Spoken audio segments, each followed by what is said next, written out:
Welcome to Blizzard Fire. We hope this video helps fire up your solution. You start by opening Settings and tapping your name to access Apple ID. This is essential because Game Center ties to that account. Once there, make sure iCloud and Game Center are enabled so changes sync. If you're signed into multiple Apple ID, sign out of the wrong one and sign into the correct Apple ID.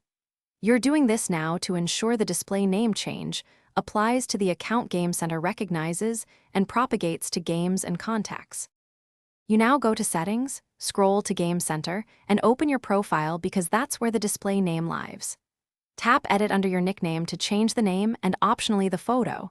Use a concise name so it displays cleanly in games.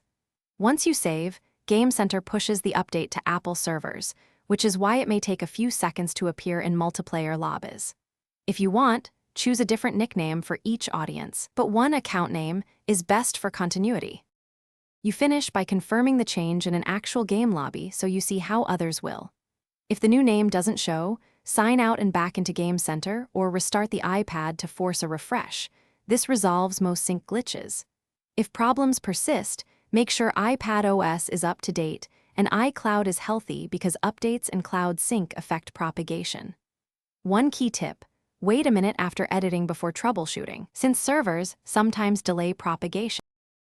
Thanks for watching. If you found this helpful, don't forget to like and subscribe.